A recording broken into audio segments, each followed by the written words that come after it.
Okay, doing a connection from heat cable to a power cord, what we call SJO, is fairly simple. We've done a couple other videos like this. The tools you're going to need and supplies is you're going to need potentially a pair of scissors, wire cutters or crimpers, pliers. You're going to need a crimper to crimp your connectors to the cable and a razor knife to strip everything back. Other supplies you'll need is some electrical tape. You'll need the mastic tape, a large piece and a small piece, and then you'll need your butt splices and a ground crimp, along with heat shrink. So that's going to seal it off. So let's go ahead and dive into this. I'm going to move these things out of the way. All right, good practice is take your heat shrink, slip it onto your cable before you do anything. If you forget to do that, a lot of times you're going to have to take it back off, take it apart, put it back on. I'm going to go ahead and start with stripping this back.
When stripping your SJO,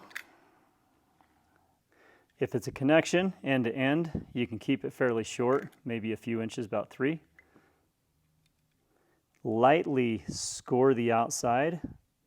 You do not want to cut into the wires on the inside. And if you give it a quick snap, it'll usually pop right open, like that. You can now see the wires on the inside. And slide the outer jacket off, discard it.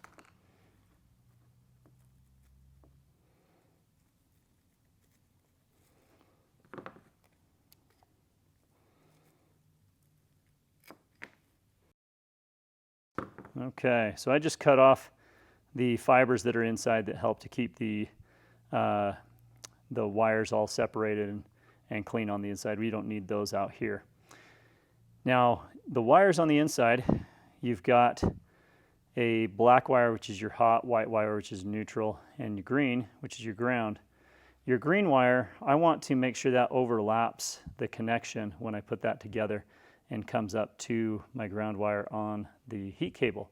So I am going to take the other 2 wires here, and it does not actually matter which one of these I hook up to which line of heat cable, but I'm going to go ahead and cut those off, shorten them up. I do want to make sure they're even. I didn't cut them even there. There we go. So those are even.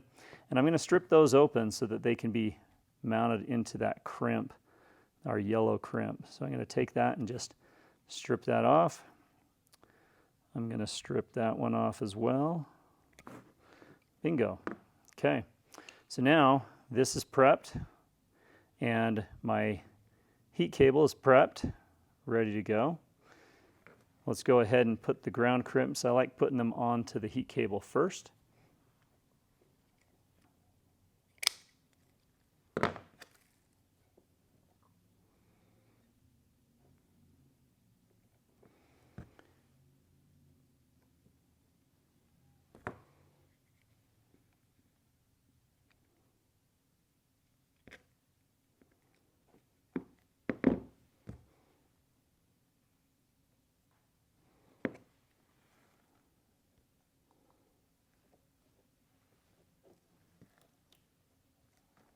Okay, always double check, make sure you got a good tight grip on those. Now we're going to go ahead and put these on in there. And a little trick you can use is actually take your ground crimp or your crimping tool and use it to hold your wires as you work them into the crimps. Now I can go ahead and crimp that down, come across, crimp the other side. There we go. Yeah, those are nice and snug. You don't need mastic tape on your SJO, but you do need mastic tape on the heat cable. Now, we want to seal up that connection like we normally do on any other connection before we put the ground braid over the top, or the ground connection. So we're going to use our larger heat shrink, or not heat shrink, but our larger mastic tape. I like to keep these separate, the two connections. So I'm going to bring this up through here. Seal it around there, and we're going to stretch that mastic tape and go over our connection, just sealing everything inside, keeping it away from any possibility of the electricity finding a way to the ground. Okay, now that everything's sealed, I can actually run my ground wire from the SJO over the top of this, and it's already got an outer jacket on it or a barrier, so it keeps that also as a secondary protection away from that. We're going to go ahead and strip that ground braid or the ground wire. Strip some of that off of there so we can expose that and create that connection. In this situation, I've got I'm going to go ahead and slide this over the top of both of these. So we're going to bring that down. I'm going to put that on there. There we go. And I like that right there. That's going to look really good. It's going to work really well. So I'm going to take my crimp.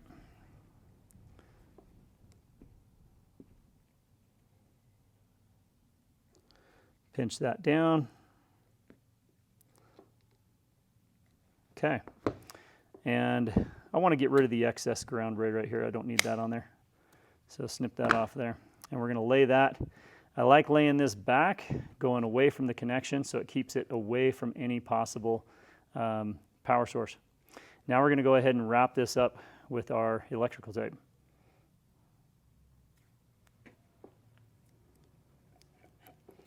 Again, this electrical tape helps to buffer any sharp edges so it doesn't poke through the heat shrink and potentially damaging or leaving a hole where water can get in. So once this is all wrapped up, the very next thing you're going to always want to do before heat shrinking this is test it with a megger. Make sure that your connection is solid and there is no way the electricity is going to find a way back to the ground. And remember, we put our heat shrink on before we did this, so this slides right over the connection.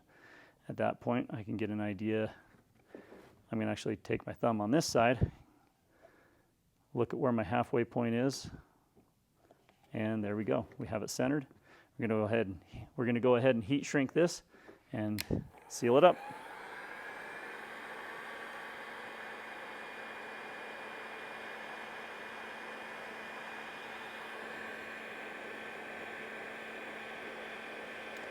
You could probably speed this part up.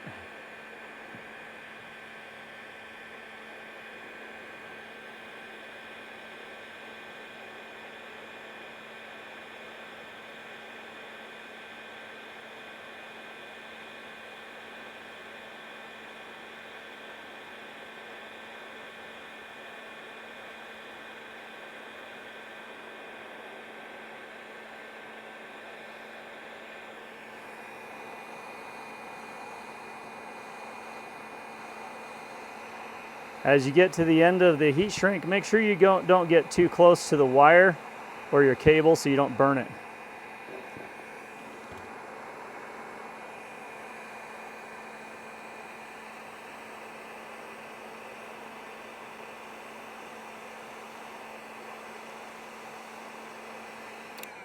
Okay.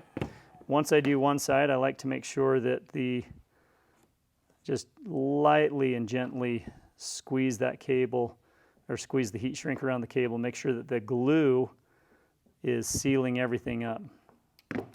That's probably good enough. Now we'll do the other side.